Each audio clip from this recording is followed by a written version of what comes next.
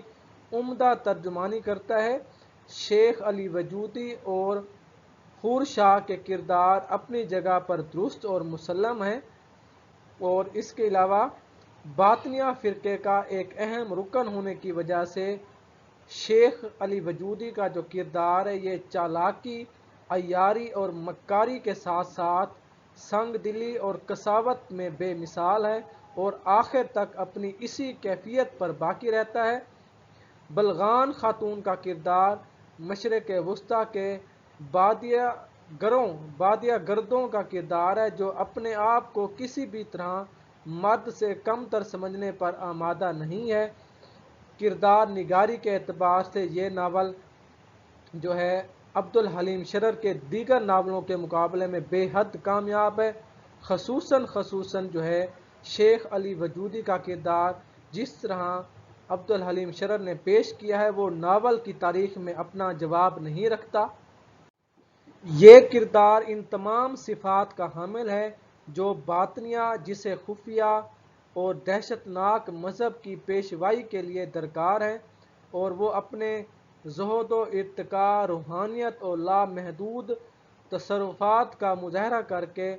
حسین کے دل و دماغ پر اس طرح قابض ہو جاتا ہے کہ حسین اس کے اشاروں پر ایک معمول کی طرح ناچتا ہے اور بڑے سے بڑے جرم کا ارتکاب کر گزرتا ہے۔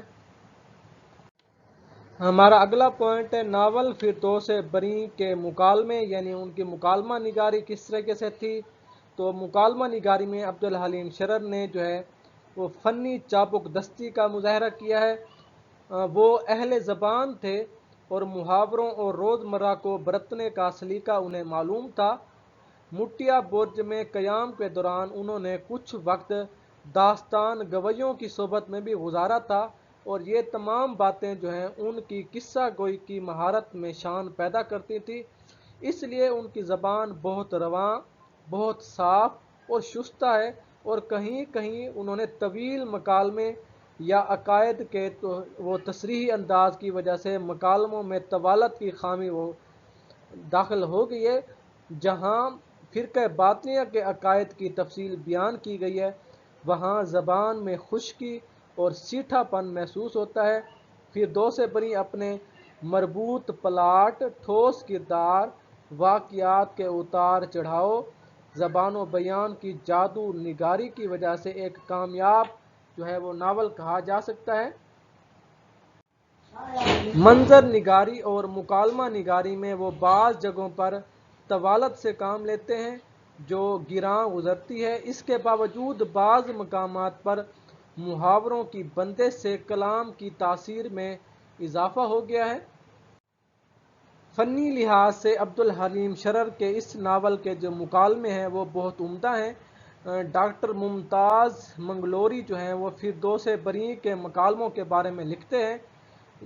وہ اپنی کتاب میں جو ہے کچھ اس طریقے سے ذکر کرتے ہیں، اس کا جو ہے آپ کی کتاب میں بھی ذکر ہے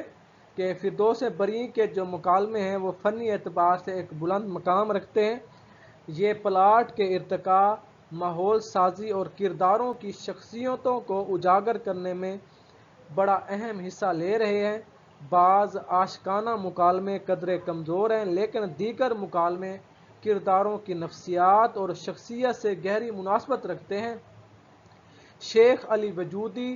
طور مانی، کاظم جنوبی اور حور شاہ اور حسین کے مکالمے بڑے عمدہ مکالمے ہیں، یعنی جس طرح کے کردار ہیں اسی اعتبار سے ان کے کرداروں میں ان کے مکالمے جو ہیں وہ بھی تغیر پذیر ہیں، وہ ان کے مکالمے بھی اسی طرح جاندار ہیں۔ اب جو ہے ہمارا اگلا ٹاپک ہے وہ ہے ناول فردوس بری کی منظر نگاری۔ عبدالحلیم شرر جو ہے وہ اپنے اس ناول میں منظر نگاری بڑے اعلیٰ درجے کی کرتے ہیں کہ قاری جو ہے اس منظر سے مبہوت ہو کر رہ جاتا ہے اور تھوڑی دیر کے لیے عبدالحلیم شرر کی بنائی عارضی جنت میں گم سا ہو جاتا ہے۔ ناول فردوس بری کی منظر نگاری عبدالحلیم شرر کے کمال فن کا ثبوت ہے، اور آپ اس کا اندازہ لگا سکتے ہیں آپ کی کتاب میں جو ہے صفحہ نمبر 86 اور صفحہ نمبر 87 پر اس کی منظر نگاری کو واضح کرنے کے لیے اس کے ناول میں سے متن نکال کر، کچھ حصہ نکال کر آپ کی کتاب میں 2 صفحات کا وہ نکال کر دکھایا گیا ہے۔ آپ اس کو پڑھیے، آپ کو ایسا پتہ چلے گا کہ جیسے آپ حقیقی منظر میں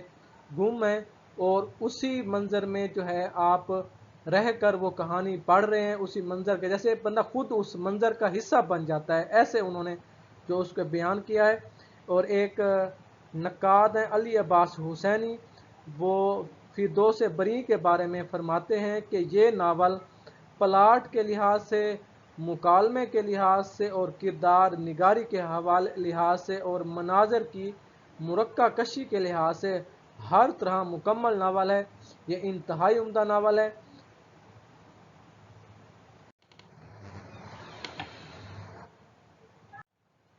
عزیز طلبہ، ہمارا اگلا پوائنٹ ہے عبدالحلیم شرر کا نظریہ فن، یعنی عبدالحلیم شرر کا جو ہے اس فن، جو ناول کا فن ہے، اس کے بارے میں ان کا اپنا نظریہ کیا ہے، وہ اس کے بارے میں کیا سوچ رکھتے ہیں، ان کے کیا خیالات ہیں کہ یہ جو ناول کا فن ہے یہ کس طرح کا فن ہے۔ تو اس میں جو ہے آپ کی کتاب میں بھی جو ہے وہ 3 پوائنٹ دیے گئے ہیں کہ وہ ناول نگاری کے بارے میں وہ اپنے خیالات کا اظہار جو ہے وہ کرتے ہیں اپنی کتابوں میں مختلف جگہ پر۔ ایک جگہ پہ وہ کہتے ہیں کہ اخلاقی تعلیم کا اس سے دلچسپ طریقہ آج تک دنیا کو معلوم نہیں ہوا، اور ساری اقوام نے تسلیم کر لیا ہے کہ ناول ہی اخلاق کے اصلی مسلح ہیں۔ یعنی وہ کہتے ہیں کہ اصلاح اگر کسی کرنی ہے تو ناول کے ذریعے کی جائے، یہ سب سے بہترین طریقہ ہے۔ اور دوسرا ایک اور ان کا جو پوائنٹ ہے وہ یہ ہے کہ پند و نصاحہ کو ناول کا لباس پہنا کر پیش کیا جائے تو نہایت ہی عمدہ اور مفید اثر پڑتا ہے۔ یعنی نصیحت کرنے کے لیے اگر ناول کا جو ہے لباس اپنایا جائے تو وہ بھی ایک سب سے کارگر ثابت ہوتا ہے۔ اور ایک تیسرے پوائنٹ میں وہ یہ کہتے ہیں کہ اصل یہ ہے کہ ناول سے زیادہ کوئی مؤثر پیرایا کسی مسئلہ یا کسی تہذیب کے ذہن نشین کرنے اور لوگوں کو پابند بنا دینے کا ہو ہی نہیں سکتا۔ ناول کا اسلوب وہ شکر ہے جو ہر کڑوی دوا کے خوشگوار بنانے کے لیے استعمال کی جا سکتی ہے۔ یعنی وہ یہ کہتے ہیں کہ ناول سے ہر طرح کی اصلاح کا کام لیا جا سکتا ہے، جو ہے یہ چاہے جو ہے کڑوی دوا جو ہو لیکن وہ شکر بنا کر اس کو بنا کر استعمال کیا جا سکے تاکہ اصلاح کا کام لیا جا سکے۔ اور اس کے علاوہ جو آگے جو ہے 5 پوائنٹ آپ کی کتاب میں ایسے ہیں جو جس میں جو ہے عبدالحلیم شرر نے ناول نگاری کے چند اصول بنائے ہیں۔ بہت سے اصول انہوں نے بنائے ہیں لیکن 5 اصول جو ہے جو مین اصول جو ہیں وہ آپ کی کتاب میں بھی درج ہیں، آپ وہاں سے بھی دیکھ سکتے ہیں کہ ناول میں جو واقعات بیان کیے جائیں گے مجموعی طور پر سچے اور مطابق واقعہ ہوں گے۔ ہاں، ناول کی ضرورت سے تفصیلی صحبتوں اور صحبت کی باتوں میں تصرف اور اضافہ کرنے سے مجبوری ہے، کیونکہ بغیر اس کے نہ ناول ہو سکتا ہے اور نہ قصے میں مزہ آ سکتا ہے۔ وہ کہتا ہے کہ واقعات سچے اور ہونے چاہیے لیکن جو ہے بعض اوقات جو ہے ان میں اضافہ کرنا پڑتا ہے اپنی طرف سے، وہ ایک مجبوری ہے کیونکہ ناول کا جو ہے یہ ایک حصہ ہے کہ۔ اور اس کے علاوہ ان کا جو ہے ایک اور پوائنٹ جو ہے وہ یہ ہے کہ ناول کے لیے سب سے مقدم یہ ہے کہ وہ انتہا سے زیادہ دلچسپ ہو۔ دلچسپی بغیر حسن و عشق کے بہت ہی کم آ سکتی ہے، یعنی اس میں دلچسپی ہونی چاہیے اور دلچسپی پیدا کرنے کے لیے حسن و عشق کا عنصر لازمی استعمال کرنا چاہیے۔ اس کے علاوہ ایک اور ان کا جو پوائنٹ وہ یہ ہے کہ ناولوں نے اکثر مختلف اقوام و ممالک کی تاریخ کو ایسے دلچسپ عنوان سے شائع کیا کہ معمولی قابلیت کے لوگ حتیٰ کہ عورتیں تک تاریخ کو ایک نہایت دلچسپ فن خیال کرنے لگے۔ وہ یہ کہنا چاہتے ہیں کہ مختلف تہذیبوں میں مختلف قوموں نے جو ہے جو ناول لکھے ہیں تاریخ کی شکل میں وہ ایسے دلچسپ لکھے ہیں کہ ان کی جو عورتیں جو کہ کم علم رکھتی تھیں وہ بھی جو ہے اس کو آسانی سے سمجھ سکتی ہیں اور اس کو ایک تاریخ کو ایک دلچسپ فن قرار دے سکتی ہیں۔ تو یہ تھا جو ہے عبدالحلیم شرر کے نظریہ فن کے بارے میں۔ اب ہمارا اگلا ٹاپک ہے عبدالحلیم شرر کا اسلوب، یعنی کہ انہوں نے کس طرح کی زبان استعمال کی ہے، کیا اس کا لکھنے کا طریقہ ہے۔ اسلوب کسی لکھنے والے کے اس ذاتی وصف یا خوبی کو کہتے ہیں جو اس کی پہچان بن جاتا ہے۔ ہر کسی کا اپنا لکھنے کا انداز ہوتا ہے، اسی کو اسلوب کہتے ہیں، اور اسے لکھنے والے کی شخصیت سے الگ نہیں کیا جا سکتا۔ اسلوب ان تمام حالات و واقعات سے تشکیل پاتا ہے جن میں سے ہو کر لکھنے والے کو گزرنا پڑتا ہے اور جو اس کی شخصیت کی تعمیر و تشکیل میں نمایاں حیثیت رکھتے ہیں۔ عبدالحلیم شرر بھی ایک منجھے ہوئے صحافی اور اعلیٰ درجے کے انشا پرداز سے ان کی زبان دلکش اور دل نشین اور رواں دواں تھی، اور ناول نگاری کی ضرورت کے پیش نظر فردوس بری میں زیادہ تر مکالمہ کی زبان استعمال ہوئی ہے، اور اس ناول میں ان کے تحریر کردہ مکالموں کی خوبصورتی کو ان کے بدترین نقادوں نے بھی سراہا ہے۔ چونکہ عبدالحلیم شرر کے سامنے قوم کی اصلاح کا مقصد تھا، لہٰذا انہوں نے سادہ و عام فہم انداز بیان اپنایا اور سادہ اور شگفتہ لہجے میں مکالمے کی صورت میں اپنی باتوں کا ابلاغ کیا۔ عبدالحلیم شرر کی مکالمہ نگاری پر بات ہو چکی ہے۔ اس کے علاوہ جو ہے ڈاکٹر محی الدین قادری زور جو ہیں وہ عبدالحلیم شرر کے بارے میں لکھتے ہیں کہ عبدالحلیم شرر پہلے انشا پرداز ہیں جنہوں نے انگریزی ادب سے متاثر ہو کر اردو زبان میں ناول نگاری کی باضابطہ ابتدا کی، اور زور جو ہیں وہ عبدالحلیم شرر کے اسلوب کے بارے میں رقم طراز ہیں کہ ان کے اسلوب میں کوئی ادبی دلکشی نہیں، ان کا طرز بیان سادہ، شگفتہ اور عام فہم ہے۔ اور اس کے علاوہ جو اگلا پوائنٹ ہے وہ ہے فردوس بری کے مکالمات۔ مکالمہ جو ایک دوسرے سے ہم بات چیت کرتے ہیں وہ مکالمہ کی شکل میں کرتے ہیں، تو اسی طرح یہ جو ناول ہے یہ بھی اس میں زیادہ تر جو حصہ ہے وہ مکالمے کی شکل میں ہے۔ اس کے مکالمے جو ہیں وہ آپ کی کتاب میں تھوڑے سے جو ہیں دو تین مکالمے جو ہیں وہ بیان کیے گئے ہیں، لکھے گئے ہیں، آپ جو ہے اس کو پڑھ لیجیے گا، بہت آسان ہے، اس میں کسی قسم کی جو ہے مزید میرے خیال میں وضاحت کی ضرورت نہیں ہے۔ اور اس کے علاوہ اگلا جو ہمارا پوائنٹ ہے وہ ہے فردوس بری کی ادبی حیثیت۔ تو فردوس بری کو جو ہے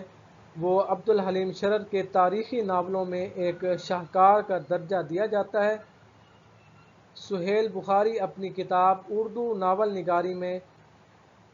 اس ناول فردوس بری کے بارے میں لکھتے ہیں کہ عبدالحلیم شرر کی تصنیفات کی مقدار بہت زیادہ ہے، اور اسی اعتبار سے ان کے ناول بھی کثیر المتعدد ہیں، لیکن ان میں جو فردوس بری کے علاوہ فن کی کسوٹی پر کوئی بھی پورا نہیں اترتا، یعنی یہ سب سے بہترین ناول ہے ان کا۔ اور مزید وہ ایک جگہ جو کہتے ہیں کہ ان کے ناولوں میں فردوس بری ایک مکمل ناول ہے، یہ ناول اگرچہ مختصر ہے لیکن اس پر عبدالحلیم شرر نے بڑی محنت کی ہے، اس کا پلاٹ بڑا کھٹیلا ہے اور نہایت متناسب ہے، اس میں کسی واقعہ کا بیان بیکار نہیں، اور قصے کی ابتدا، متن اور انجام میں بڑا توازن نظر آتا ہے، اور ناول کے جملہ منازل حیات نہایت خوبی، نفاست اور چابک دستی سے طے ہوتے ہیں۔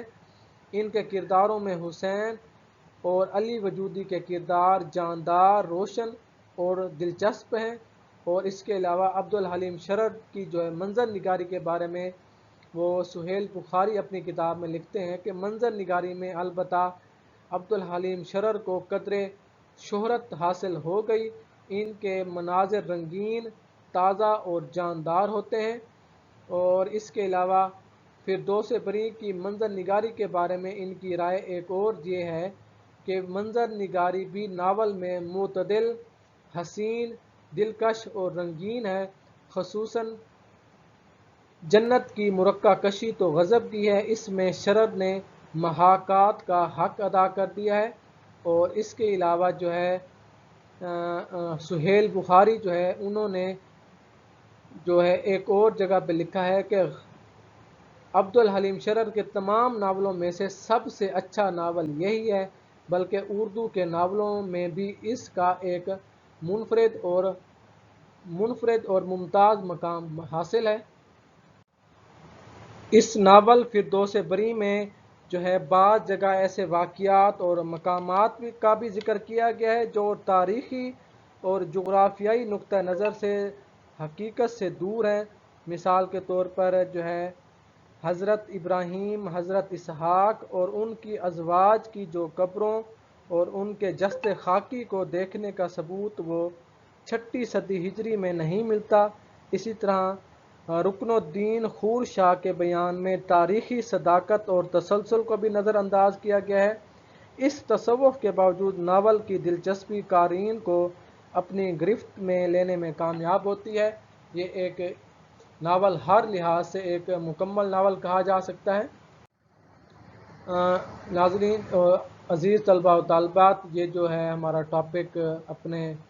جو ہے اختتام کو پہنچا۔ اب خود آزمائی کے طور پر آپ سے جو ہے یہ 5 سوالات آپ کی اسکرین کے سامنے ہیں۔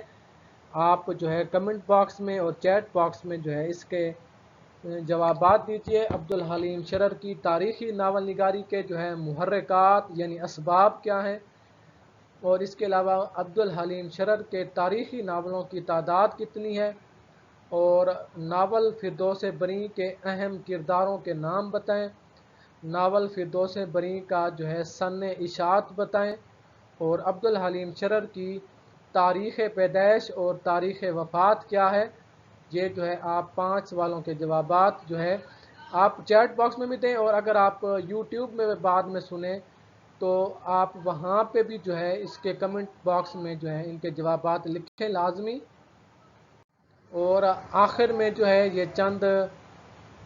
مجوزہ کتب ہیں اپنا مطالعہ وسیع کرنے کے لیے۔ ایک پہلی کتاب ہے عبدالحلیم شرر کے تاریخی ناول اور ان کا تحقیقی اور تنقیدی جائزہ از ڈاکٹر ممتاز احمد منگلوری، اور اردو میں تاریخی ناول نگاری یہ از ڈاکٹر رشید احمد گوریجا، اور اردو ناول کی تنقیدی تاریخ از ڈاکٹر محمد احسن فاروقی، اور چوتھی کتاب ہے میر امن سے عبدالحق تک از ڈاکٹر سید عبداللہ، اور 5ویں کتاب ہے اردو ناول کے بدلتے تناظر از ڈاکٹر ممتاز احمد خان۔ یہ تھی چند مجوزہ کتب۔ آپ سبھی کا بہت بہت شکریہ کہ جو اس لیکچر کے ساتھ جڑے رہے۔ انسان خطا کا پتلا ہے، غلطیاں بھی ہو سکتی ہیں۔ اگر جو ہے میری یہ کاوش آپ کو اچھی لگے تو حوصلہ افزائی کیجیے گا،